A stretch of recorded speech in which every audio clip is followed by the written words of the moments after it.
नमस्कार,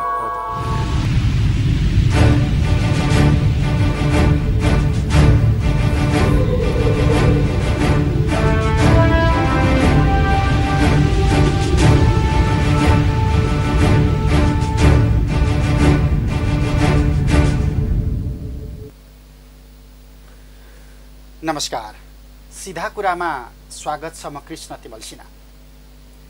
आज हामी नेपाल नागरिक उड्डयन प्राधिकरणमा कर्मचारीले गरिराखेको आन्दोलन, जुन विशेष गरी सरकारले राष्ट्रिय सभाबाट पारित भइसकेको र अहिले प्रतिनिधि सभामा पेश गर्नका लागि संसदीय समितिमा छलफलकै क्रममा रहेको दुईवटा विधेयकसँग जोडिएको आन्दोलन छ। सँगसँगै काठमाडौँ विमानस्थल र नेपालको समग्र हवाई उड्डयन क्षेत्रसँग जोडिएका जिज्ञासामा आज हामी नेपाल नागरिक उड्डयन प्राधिकरणका उपमहानिर्देशक राजकुमार छेत्रीसँग संवाद गर्दैछौँ। स्वागत छ सर। यहाँलाई धन्यवाद। तपाईहरूको कार्यकक्षमा लागेको तालचा खुल्यो कि खुलेन? खुल्या छैन। कहिलेसम्म चल्छ यो आन्दोलन? जब साउन 25 गतेबाट सायद कर्मचारीहरू आन्दोलन गरिराखेका छन् र उनीहरूको एउटा आक्षेप छ, माथिल्लो तहमा बसेका निश्चित हाकिम साहबहरूले यो खालको सेटिङ गरेर प्राधिकरण डुबाउने भए, निजी क्षेत्रलाई प्रवेश गराउने भए, प्राधिकरण टुक्र्याउने भए यो विधेयक आत्मघाती छ हाम्रा लागि भनिराखेका छन्। यो विधेयकसँग उठेका प्रश्न र कर्मचारीले गराइराखेको तेर्साइराखेको जिज्ञासा चाहिँ के हो? अब एउटा कुरा चाहिँ अब उहाँहरूको दृष्टिकोणबाट त्यो हो। अब म्यानेजमेन्टले, भनौँ न विगतका म्यानेजमेन्टले, विगतको उहाँहरूले, अब हामीले पनि यो कुराहरू आज उठाएको चाहिँ होइन। यो 72 सालमा यो विधेयक चाहिँ ड्राफ्ट गएको संसदमा। यसमा धेरैचोटि 76 सालमा गएर 76 साल फागुन 11 मा। अनि यो चाहिँ तपाईँ पास हुने क्रममा त 72 सालदेखि नै यसको प्रोसेस सुरु भएको। यसमा धेरै छलफल चाहिँ भएको हो। तर छलफल हुँदै पनि एउटा तार्किक निष्कर्षमा त्यति बेला पुगेको थिएन। हुनसक्छ त्यति बेला जो युनियनमा हुनुहुन्थ्यो उहाँहरूले भनेका कुरा चाहिँ त्यति बेलाको म्यानेजमेन्टले सुनवाई गरेन, वा यसलाई चाहिँ एकलौटी रूपमा लगियो। त्यो आफ्नो एउटा त्यो छुट्टै पाटो छ। दोस्रो कुरो, अब अहिले हालसालै जुन अहिले हामीले राष्ट्रिय सभाबाट पास भएर र अहिले प्रतिनिधि सभामा टेबल भइसकेको अवस्था छ, अहिले हाम्रो कर्मचारीहरूको गुनासो के छ भने यत्रो राष्ट्रमा अरू विधेयकहरू थाती हुँदै किन यसलाई चाहिँ एकदमै फास्ट रेपिड वेमा यसलाई चाहिँ फास्ट ट्र्याक भनौँ न मा यसलाई लानुपर्ने, यसको जरुरी के छ? पहिलो कुरा। दोस्रो कुरो, के त्यति छलफल भयो त? जुन छलफल हुनुपर्ने आम कर्मचारीले यो छलफलमा भाग लिए त भनेर उहाँले एउटा प्रश्न तेर्साउनु भएको छ, जुन जायज छ। र तेस्रो कुरा, म यहाँको लोकप्रिय टेलिभिजन मार्फत पनि भन्न चाहन्छु, तेस्रो कुरा के छ भने कुनै पनि विधेयक, कुनै पनि नीति नियम जति नै राम्रो भए पनि त्यसको एक्जिक्युसन, कार्यान्वयन पक्ष गर्ने पक्ष को हो त? कर्मचारी, तलको कर्मचारी नै हो। भोलि उहाँहरूको त्यसमा चाहिँ आफ्नोपन, सामिप्यता भएन भने रिजल्ट राम्रो हुँदैन कि भन्ने एउटा नलिएको अवस्थामा राम्रो रिजल्ट त आउँदैन, पोजिटिभ रिजल्ट आउँदैन। त्यसकारण चाहिँ यी विषयलाई पनि म्यानेजमेन्टले, म एउटा म्यानेजमेन्टमा जिम्मेवार पदाधिकारी भएको नाताले यी विषयमा पनि हामीले हेका राख्नुपर्ने हुन्छ, पहिलो कुरा। दोस्रो कुरा, यो विगतमा किन गरिएन त? यो त अब राष्ट्रसभामा पुगिसक्यो, प्रतिनिधि सभामा भइसकेका कुरालाई अब छलफल हुन्छ त किन ल्याइयो भन्ने कुरा पनि उठ्न सक्छ। त्यसको मैले के भन्छु भने ठिक छ, विगतमा कसले के गर्यो भन्नपट्टि हामी नजाउँ। हामी कसले के गर्यो, कसमा के गर्यो, हामी त्यसपट्टि नगइकन यसलाई कसरी सेप डाउन गर्न सकिन्छ, अहिलेलाई चाहिँ विधेयक फिर्ता लिएर पो हुन्छ कि समसामयिक छलफल गरेर पो हुन्छ कि उहाँहरूको कसरी चित्त बुझाएर हुन्छ, उहाँलाई कन्भिन्स गरेर पनि लान सकिन्छ। विधेयक भनेको कुनै एउटा अमूर्त चिज चाहिँ जो हुनै पर्छ भन्ने पनि सबैको त्यहाँनिर धारणा आउनु पर्यो, कर्मचारीहरूले त्यसलाई स्वीकार गर्न सक्नु पर्यो। फेरि सँगसँगै अहिले उनीहरूले उठाइराखेको एउटा प्रश्न चाहिँ, यदि यो विधेयक आइदियो, दुईवटा विधेयक आइदियो भनेदेखि हवाई सेवा प्राधिकरण विधेयकले एयरपोर्टलाई छुट्याउन खोजिराखेको छ, एयरपोर्टलाई अन्ततोगत निजीकरण गर्न खोजिराखेको छ, निजी क्षेत्रलाई प्रवेश गराउन खोजिराखेको छ भन्ने एउटा उनीहरूले उठाइराखेको यो प्रश्न यदि हो भने जेन्युन प्रश्न हो है। तपाईँहरूले अब व्यवस्थापन तहमा तपाईँहरूले बसिराखेको सन्दर्भमा यसलाई कसरी बुझिराख्नु भएको छ? अब भोलि काठमाडौँ अन्तर्राष्ट्रिय विमानस्थल कुनै एउटा निजी क्षेत्रले व्यवस्थापनको जिम्मा लिदियो भने के त्यो अहिले यत्रो वर्षदेखि हामी आइकाओ लगायत कता कता कोही प्रतिबन्ध कालो सूची चिर्दै यो अवस्थामा आइराखेको अवस्थामा भोलि त्यसको ग्यारेन्टी लिन सक्ने निजी क्षेत्र हामीसँग छ। राज्यलाई त विश्वास गरिराखेका छैन अन्तर्राष्ट्रिय समुदायले। यदि कर्मचारीले उठाइराखेको प्रश्न हो भने त सम्बन्धित निकायको ध्यान आकर्षण गराउन तपाईँहरू पनि अग्रसर हुनुपर्ने हो कि? यो एउटा एकदम गहन प्रश्न यहाँले जुन उठाउनु भयो र आम कर्मचारीले म्यानेजमेन्टलाई पटक पटक सोध्ने पनि यो हो र उनीहरूको कतै न कतै यसमा एउटा डर लुकेको हो कि जस्तो पनि मलाई लाग्छ। यद्यपि म अहिले चाहिँ प्राइभेटाइजेसन नै गर्न खोजेको अथवा कसैको त्यहाँ इन्ट्री भइहाल्छ चाहिँ म भन्न चाहन्न, तर कालान्तरमा दुई वटा प्राधिकरण बनिसकेपछि खर्चको जोहो गर्दाखेरि हाम्रो खर्च त बढ्यो। खर्चको जोहो गर्नलाई चाहिँ कि त रासो बढाउनु पर्यो, त्यो हरेक महँगो बनाउनु पर्यो एयरपोर्ट, फेरि एयरपोर्टको इन्फ्रास्ट्रक्चर आफै पनि महँगो पार्ट हो। यी कुराहरूले गर्दाखेरि कतै हामी चाहिँ प्राइभेटाइजेसनपट्टि चाहिँ लम्किन्छौँ कि भन्ने जुन एउटा कर्मचारीको एउटा जनगुनासो छ, आशंका छ, त्यसलाई केही हदसम्म चाहिँ कतै हामीले यो फास्ट ट्र्याकमा लाँदाखेरि त्यसलाई मलजल पो गऱ्यौँ कि भन्ने एउटा समस्या पनि रहेको छ। तसर्थ हामीहरू बसेर कसैले पनि यसमा चाहिँ विन विन सिचुएसन कसरी निकाल्न सकिन्छ, कसरी यसलाई चाहिँ उहाँहरूको जिज्ञासालाई चाहिँ शान्त गर्न सकिन्छ भन्नेपट्टि पनि हामी लाग्नुपर्छ। र कर्मचारीले पनि एउटा कुरा के छ भने मैले पुनः दोहोऱ्याएँ, उहाँहरूको भविष्यसँग जोडिएको कुरा हो। हामी त म्यानेजमेन्ट कमिटीको मान्छे, हामी त 2-4 महिना 2-4 वर्षमा जाउँला, तर यहाँ भर्खरै भाइ बहिनीहरू जो प्रवेश गर्नुभएको छ उहाँहरूको भविष्यसँग जोडिएको कुरा पनि हो। तसर्थ म के भन्न चाहन्छु भने यी कुराहरूलाई पुनः एकपटक टेबलमा बसेर हामी छलफल गरौँ, कसरी राम्रो बनाउन सकिन्छ। के प्राधिकरण दुईटा बनाउँदैमा चाहिँ हामी युएको कालो सूचीबाट हट्छौँ त? यी कुराहरूलाई पनि हामी मन्थन गरौँ, यी कुरालाई पनि हामी हेरौँ, सबै कुराको निकास निस्किन्छ। तर कदाचित उहाँहरूलाई हामीले चाहिँ चित्त नबुझाइकन उहाँहरूको राय सुझाव बिना नै हामीले यसरी नै लग्यौँ भने भोलि यसको रिजल्ट चाहिँ राम्रो होला जस्तो मलाई लाग्छ। हामी कालो सूचीमा बसेको कति वर्ष भयो? कालो सूचीमा 2013 सालमा चाहिँ हामीलाई चाहिँ आइकाओले राखेको थियो। 2016 सालमा आइकाओले भनेको मोन्ट्रियल जुन बेस छ हाम्रो इन्टरनेसनल सिभिल एभिएसन अर्गनाइजेसन, उहाँले हामीलाई हटाउनु भएको छ। यद्यपि ईयूले हामीलाई हटाएको छैन। तर यसमा एउटा गजबको कुरा छ, एउटा हाम्रो क्रिटिकल इलिमेन्ट्स भन्ने एउटा फ्याक्टर हुन्छ यो हाम्रो एभिएसन फिल्डमा 8 वटा हुन्छ। त्यसमा एउटामा चाहिँ जुन हामीलाई भनिएको छ त्यसमा चाहिँ हामी कमजोर छौँ भनेर भनिएको छ। त्यो के हो भने एयरक्राफ्ट इन्भेस्टिगेसन के अरे एक्सिडेन्ट इन्भेस्टिगेसन तिमीहरूको कमजोर छ, त्यो 18% भनेर दिएको छ, जबकि त्यो मन्त्रालयको अन्तर्गतको छ। त्यो हाम्रो चाहिँ त्यो अधिकारको उसमा रहेन। त्यो पहिलो कुरा। त्यो कुराहरूलाई चाहिँ एड्रेस गर्नलाई मन्त्रालयले त्यसलाई चाहिँ स्वतन्त्र इन्भेस्टिगेसन कमिटी बनाएर जाँचबुझ गर्ने हो भने त्यो हामीले राम्रो गर्न सक्छौँ, पहिलो कुरा। दोस्रो कुरा, हाम्रो अहिले वर्ल्ड एभरेज 65% छ भने हाम्रो 67.something% छ हाम्रो, जबकि थाइल्यान्डको 44.11% छ मार्किङमा। जुन एउटा मार्किङ गरिन्छ हरेक वर्ष सेफ्टी ओभरसाइट अडिटले गर्छ।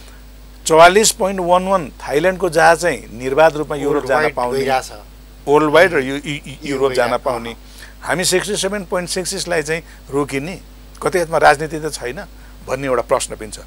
दोस्रो कुरो, उहाँहरूले 72 वटा एउटा प्रश्नावली बनाएर जुन पठाइएको छ त्यसमा 66 वटा प्रश्नावली मन्त्रालयसँग सम्बन्धित छ भने 4 वटा हामीसँग सम्बन्धित छ।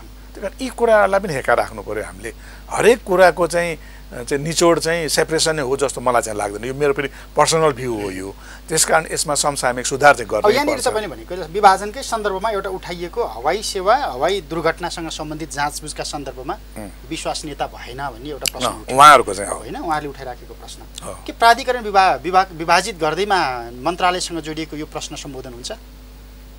जब कुनै एउटा निकायले नेपाल सरकारको आधिकारिक मन्त्रालय मातहतमा भइराखेको अनुसन्धानलाई विश्वास गरिराखेको छैन भने प्राधिकरण विभाजन गरिसके पछाडि चाहिँ कसले अनुसन्धान गर्ने हो त? त्यो विधेयकले स्पष्ट परिकल्पना गरेको छ हो। मैले पुनः यसमा दोहोऱ्याएँ कि धेरै कारण मध्येको सेपरेसन एउटा कारण हुनसक्छ जसले यूले चाहिँ पोजिटिभ रूपमा लिन सक्छ, तर अरू विषय त थाँती रह्यो नि त। अरू विषयलाई पनि हामीले एड्रेस गर्नु पर्यो। मैले पुनः दोहोऱ्याएँ 66% प्रश्नावली मन्त्रालयसँग सम्बन्धित छ भने हामीसँग 4 वटा मात्रै छ जुन सेपरेसनसँग सम्बन्धित। 66 वटा पनि हामीले निराकरण गर्नुपर्ने हुन्छ, पहिलो कुरा। दोस्रो कुरा, जाँचबुझ आएको जुन अहिले चाहिँ मन्त्रालयसँग छ त्यसलाई स्वतन्त्र इन्टिटी बनाएर हामीले गऱ्यौँ भने त्यसमा हाम्रो राम्रो रिजल्ट आउँछ भनेर उहाँहरूले नै भन्नुभएको छ, यूले नै भन्नुभएको छ, प्राधिकरण फोरम। त्यसकारण यी धेरै कुराहरूको मिक्सर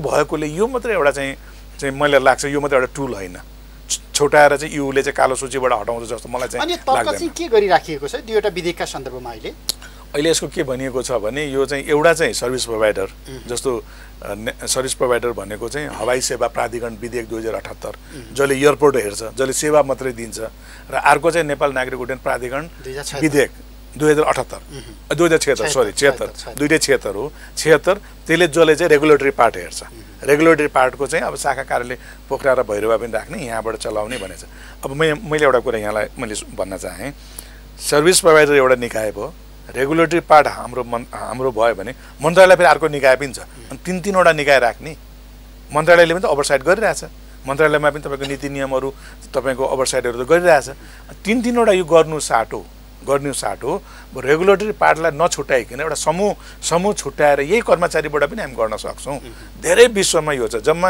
मैले ठ्याक्कै आज त मलाई डेट थाहा एक्ज्याक्ट त फिगर थाहा भएन तर 37वटा देशमा मात्रै यो लागू छ सेपरेसन भएको छ तपाईँको अरूमा छैन भनेपछि अरू मुलुकले पनि गरिरहेछ नि काम त हामी खर्च थेग्न सक्छौँ हो एउटा अर्को प्रश्न सबभन्दा ज्वलन पर्छ किनभने भैरवा हाम्रो आउँदैछ अन्तर्राष्ट्रिय विमानस्थल पोखरा आउँदैछ र भएकालाई पनि हामी डिभाइड गरेर हामी दुईटा भाग गर्दाखेरि उहाँहरूको खर्च कसले गर्ने त त्यो टिआईको एउटा आम्दानीको स्रोतले हो सर्भिस प्रोभाइडरले हो त्यो खर्च भोलि नथेक्ने अवस्थामा के नेपाल सरकारले अनुदान दिनु पर्यो होइन भने टिकट महँगो गर्नु पर्यो एयरपोर्ट ट्याक्स महँगो गर्नु पर्यो अब यसले चाहिँ फेरि यात्रुलाई चाहिँ भार थेक्छ यी कुराहरूले कतै प्राइभेटाइजेसन पो हुने हो कि भन्ने अर्को एउटा आशंका चाहिँ कर्मचारी वर्गले जुन उब्जाएका छन् केही हदसम्म त्यसलाई चाहिँ एड्रेस नगरी जानु हुँदैन अब तपाईँहरू त खर्चकै कुरा गर्दाखेरि नागरिक उड्डयन प्राधिकरणको यो कोरोना महामारी लागिसके पछाडि 40-50% भन्दा कम खर्च अहिले घटिराखेको के अरे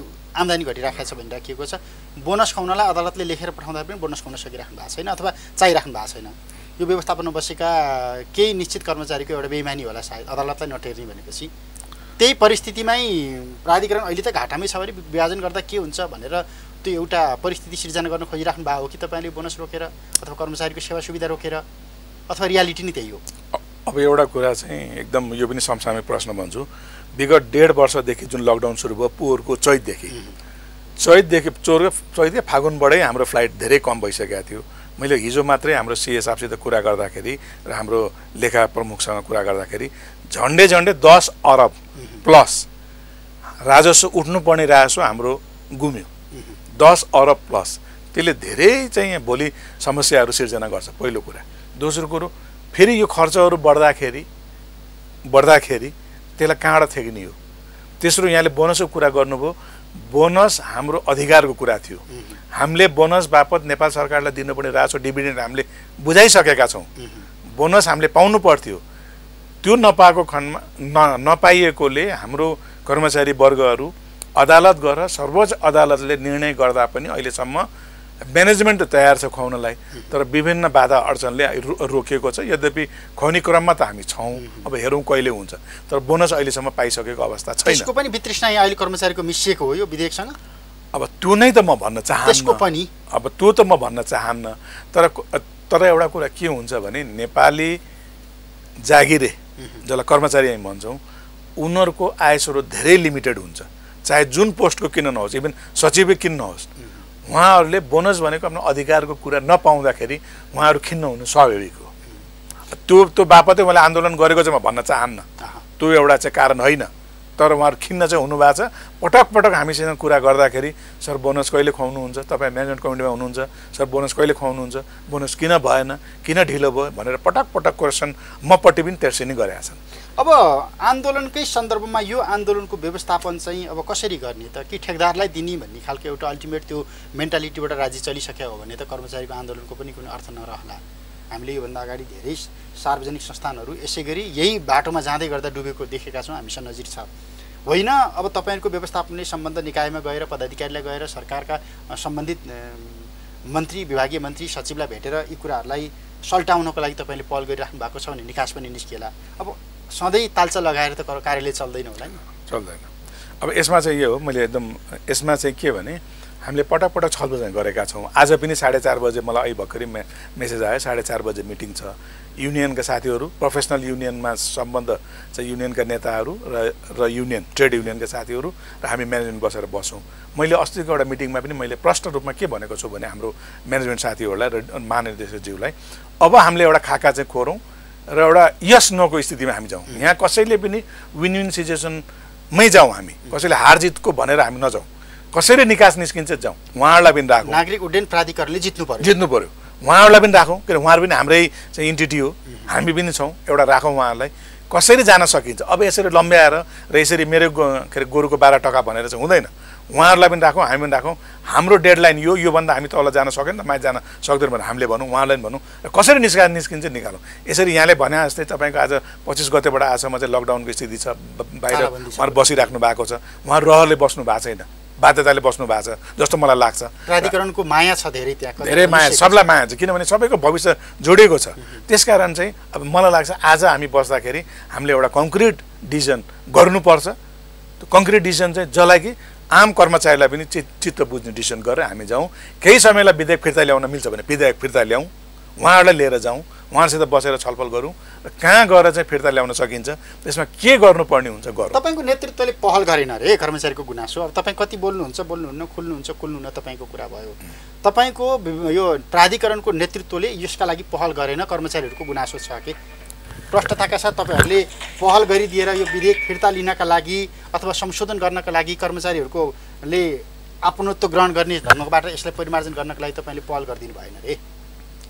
अब एउटा कुरा के छ भने एउटा नेतृत्वसँग प्रश्न गर्ने ठाउँ छ कि छैन बाँकी? अब त्यो तपाईँको अब एउटा कुरा के छ भने अब मलाई लाग्छ अब हामीले पनि पहल त गरेकै हो, तर अब म्यानेजमेन्ट कमिटीमा भएकोले मैले चाहिँ महानिर्देशकज्यू हाम्रो म्यानेजमेन्ट कमिटीको राय सुझाव बाहेक बाहिर गएर मैले गर्न सक्दिनँ, पहिलो कुरा। दोस्रो कुरा, महानिर्देशकज्यूले पनि पटक पटक छलफल चाहिँ गर्नुभएको छ, यद्यपि त्यो छलफलले कुनै निकास निकालेको छैन। हो, यहाँले राम्रो प्रश्न गर्नुभयो। आजको जुन हाम्रो मिटिङ छ, उहाँहरू सम्मिलित मिटिङ, यसले एउटा निकास चाहिँ निकाल्नुपर्छ। हामीले उहाँहरूलाई कसरी अगाडि बढ्ने भनेर हामीले खाका दिनुपर्छ र उहाँहरूले पनि दिनुपर्छ। खालि चाहिँ हाम्रो चाहिँ के भने हलो अड्काउने के नेपाली हलो अड्काउने गोरु कुट्ने चाहिँ हामीले गर्नु पनि भएन, उहाँले गर्नु पनि हुँदैन। किन प्राधिकरणको माया सबलाई छ। विगत 25 गतेदेखि जुन यो लकडाउनको स्थितिमा चाहिँ हामी लकडाउनमा छौँ भनौँ न, त्यसले गर्दाखेरि त राम्रो मेसेज गएको छैन। फेरि इन्टरनेसनल एफिलिएसन अन्तर्राष्ट्रिय विमानस्थलमा ढिलो चाँडो पर्छ। यो फेरि इन्टरनेसनल एभिएसन एफिलिएसन संस्था हो, यो चाहिँ डोमेस्टिक संस्था होइन। त्यस कारण यसको मेसेज राम्रो गएको छैन, यसलाई निकास निकाल्नुपर्छ। जसरी हुन्छ, जसरी मैले पुनः दोहोऱ्याएँ, कसरी चित्त बुझाएर हामी जान सकिन्छ जानुपर्छ। किन अल्टिमेटली रिजल्ट निकाल्ने भनेको एक्जिक्युसन पार्ट कार्यान्वयन गर्ने भनेको कर्मचारी नै हो। उहाँहरूलाई बाइपास गरेर जान सकिन्न, उहाँहरूको चित्त बुझाएरै हामी जानुपर्छ। अब विमानस्थल सुधारका कुरातिर लागौँ न। के भइराखेको थियो? तपाईँले काठमाडौँ विमानस्थल ड्राइभ गर्दाखेरि सुरु भएका सुधार परियोजनाहरू कहाँ पुगे? कालो सूचीबाट हटाउनको लागि त्यत्रो जोडबल भएको थियो, त्यत्रो प्रयत्न भएको थियो, त्यसको रिजल्ट के भइराखेको छ?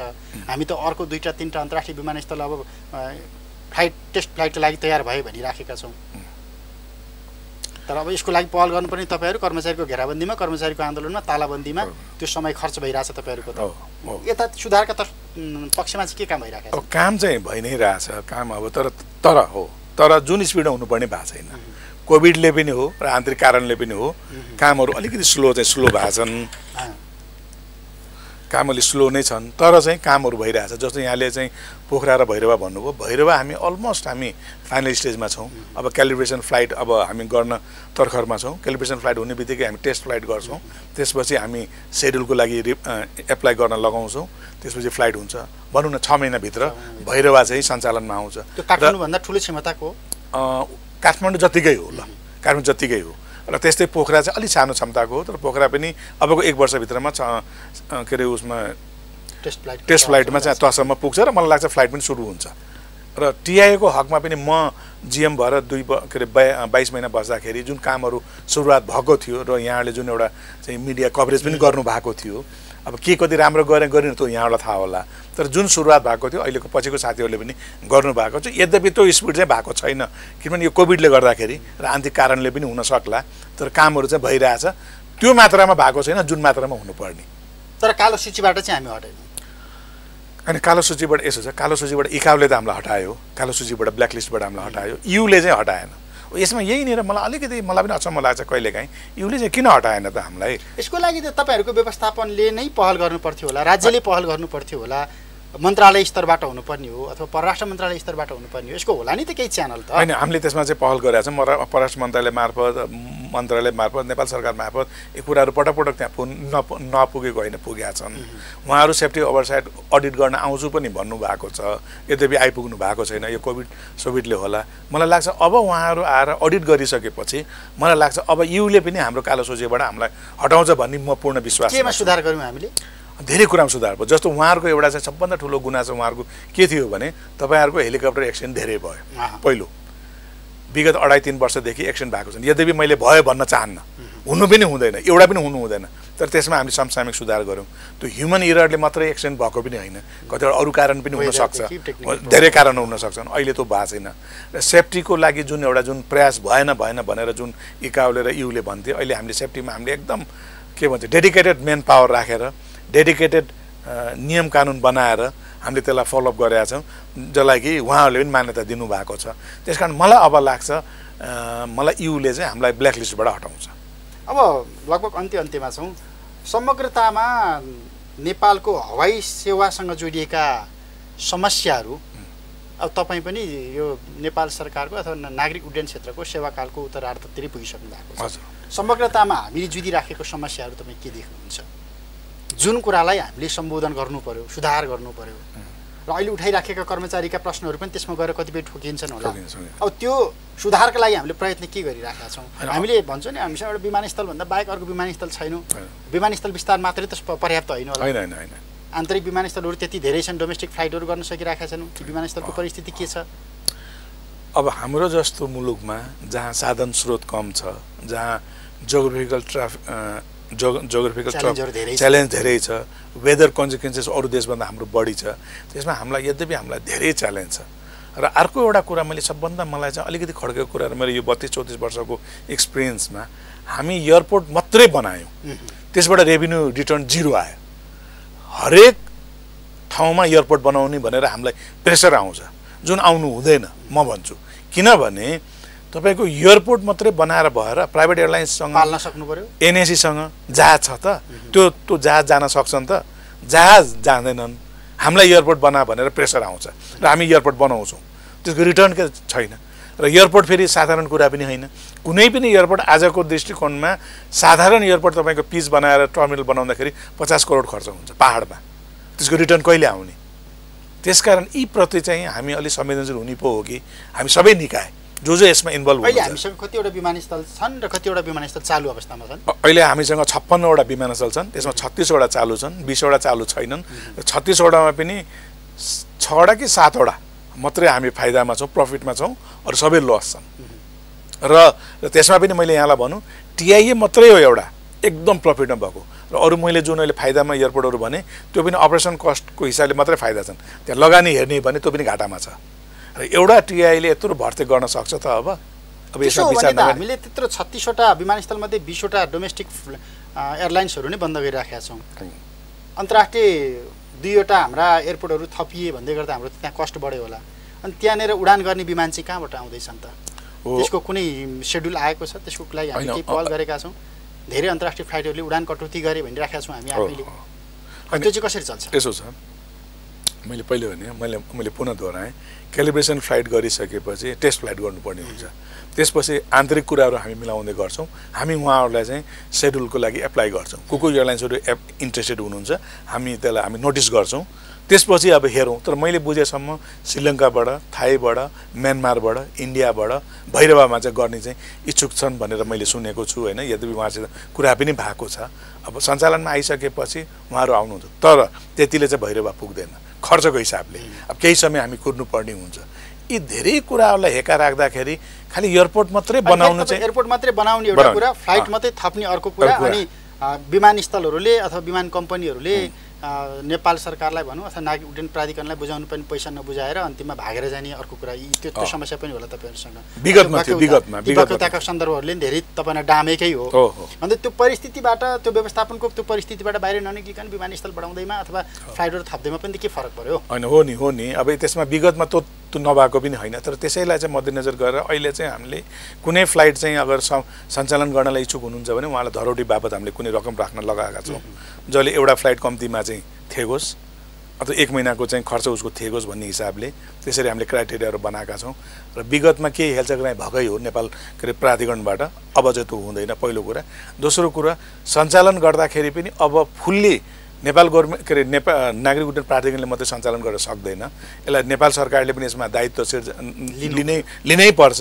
र नेपाल सरकारले दायित्व लिँदाखेरि यसलाई कसरी कर्मचारीको हक हित सुनिश्चितता भए पश्चात प्राइभेटाइजेसनलाई चाहिँ पनि वेलकम गर्ने हो कि, तर कर्मचारीको हक हित सुनिश्चितता गरेर मात्रै उहाँहरूलाई चित्त बुझाएर मात्रै गर्ने हो कि भन्नेतिर चाहिँ हामी जानुपर्छ। सरकारले स्वामित्व लिनकै लागि त 2वटा विधेयक ल्याएको भन्छ नि त, केही न केही स्वामित्व लिनका लागि विधेयक ल्याएको हो सरकारको तर्क त। मैले यही त भने, अब यही कुरालाई चाहिँ हामी सबैतिर छलफल गरेर सबैलाई चित्त बुझाएर जाँदा पनि त सकिन्थ्यो नि, किन हामी हतार गऱ्यौँ त? 72 सालदेखि त बहसमा आएको विषय थियो, अहिले हामी किन यो लास्ट आवरमा चाहिँ बहस गरिराखेका छौँ कि? अब मैले यहाँलाई भने नि 72 सालदेखिको चाहिँ 76 सालको चैत 3 गते राष्ट्रिय सभाबाट पारित भयो हो, एकदम हो।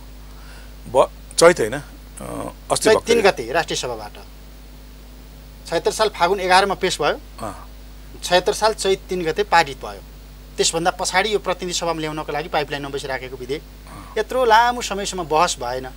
जब अब प्रतिनिधि सभामा जाँदैछ भनिसके पछाडि को होलो आन्दोलन, तालाबन्दी, पर्याप्त त यहाँनिर व्यवस्थापनले पनि कर्मचारीले पनि परिपक्वता त देखाएन नि त। होइन, मैले भने नि अब कहीँ हाम्रो कमजोरी रहेको होला, त्यसमा दुई मात्र रहेन, तर ती कमी कमजोरीलाई हटाएर हामी अगाडि बढौँ। कमी कमजोरी नभएको मैले पुनः दोहोऱ्याएँ, नभएको होइन, छलफल पनि भएका थिए धेरैचोटि यसमा छलफल पनि योगेश भट्टराई मान्यज्यू मन्त्रीज्यू हुँदाखेरि धेरैचोटि छलफल पनि भएको हो। त छलफलको निष्कर्ष निस्किएन, निष्कर्ष निकाल्नु पर्थ्यो। त्यति बेलाका तत्कालीन को हुनुहुन्थ्यो, उहाँहरूले निष्कर्षमा चाहिँ किन ध्यान दिनु भएन? म पनि हुन सक्छु। त्यतिखेरको सुझावहरू के भयो? ती कुराहरूलाई चाहिँ हेका राखेर अहिले अगाडि बढेको भए त यो अहिले स्थिति आउँथेन। किनभने आन्दोलन कसैको पनि बाध्यता रहर होइन, बाध्यता हो होइन। र हाम्रो पनि चाहिँ यो विधेयकलाई पेश गर्नुपर्ने रहर होइन, बाध्यता हो। त दुइटै जब बाध्यता छ भने हामी कुनै एउटा पोइन्टमा चाहिँ हामी सहमति गर्दा पनि हुन्थ्यो। र अझै पनि केही बिग्रेको छैन, म भन्छु, तपाईँको टेलिभिजन मार्फत भन्न चाहन्छु, अझै पनि केही बिग्रेको छैन। हामी यसलाई आजको मिटिङले यसलाई निकास निकालेर एउटा चाहिँ खाका कोरौँ, जसले गर्दाखेरि यो कसैको हार कसैको जित होइन कि सबैको विन विन सिचुएसन हुन्छ। यो अहिले बिचमा बन्द भएको समयमा उड्डयन क्षेत्रसँग जोडिएका काम र सरकारवालाहरूको काम कसरी गरिराख्नु भएको छ तपाईँ, कि सबै बन्द हो? होइन, सबै बन्द छैन, खालि महानिर्देशकज्यूको कोठा मात्रै तालचा लगाएको छ र अरू सबै गतिविधि भइरहेछन्। यद्यपि महानिर्देशक जेएनज्यूले पनि अर्जेन्ट कुराहरू बाहिर बसेर प्रशासनमा हाम्रो उसमा बसेर गरि नै राख्नु भएको छ। तर यद्यपि त्यो चाहिँ राम्रो सन्देश दीर्घकालीन होइन, दोस्रो चरणमा कर्मचारीको आन्दोलन पुग्यो भने त्यो पनि बन्द होला, बन्द हुनसक्छ, हुनसक्छ। त्यस कारण त्यो स्थिति नआओस्। हामी आफै सबैजना हामी के अरे यो प्राधिकरण हामी सबैको हो, हामी सबैको यो एकदम एउटा भविष्य प्रतिष्ठासँग जोडिएको संस्था पनि भएकोले यसलाई एउटा निकास निकाल्नुपर्छ। हुन्छ, समय र संवादको लागि धन्यवाद। यहाँलाई पनि धन्यवाद। नागरिक उड्डयन प्राधिकरणका उपमहानिर्देशक राजकुमार छेत्री, समग्रतामा सरकारले 2वटा विधेयक ल्याएको छ नागरिक उड्डयन प्राधिकरणसँग जोडिएको, जसले नागरिक उड्डयन प्राधिकरणको अहिलेको अवस्थालाई खण्डीकृत गर्ने प्रयत्न भयो र दीर्घकालमा नागरिक उड्डयन क्षेत्रमा विशेष गरी त्रिभुवन अन्तर्राष्ट्रिय विमानस्थल सहित अन्तर्राष्ट्रिय विमानस्थल व्यवस्थापनको जिम्मा चाहिँ निजी क्षेत्रलाई दिन खोजिएको हो कि? यदि त्यो भयो भनेदेखि विमानस्थलको सुरक्षासँग जोडिएको प्रश्न अहम रूपमा अघिल्तिर आउनेछ, कर्मचारी व्यवस्थापनको प्रश्न आउनेछ, खर्च व्यवस्थापनको प्रश्न आउनेछ। त्यसैले यसमा अरू विस्तृत छलफल गरौँ, बृहत छलफल गरौँ र भोलिका दिनमा कार्यान्वयन तहमा जाने कर्मचारीलाई मनाएर मात्रै विधेयक अगाडि बढाउँ, कानुन बनाऊ भन्ने कर्मचारीको तर्कका सन्दर्भमा व्यवस्थापन के गरिराखेको छ, नागरिक उड्डयन प्राधिकरणभित्र भइराखेको आन्दोलन कसरी अन्त्य हुन्छ? समग्रतामा हवाई उड्डयनसँग जोडिएका यिनै प्रश्नमा केन्द्रित थियौँ। समय र संवादका लागि राजकुमार छेत्रीलाई फेरि पनि धन्यवाद दिन्छु। क्यापिटल टेलिभिजन हेर्दै गर्नुहोला। नमस्ते।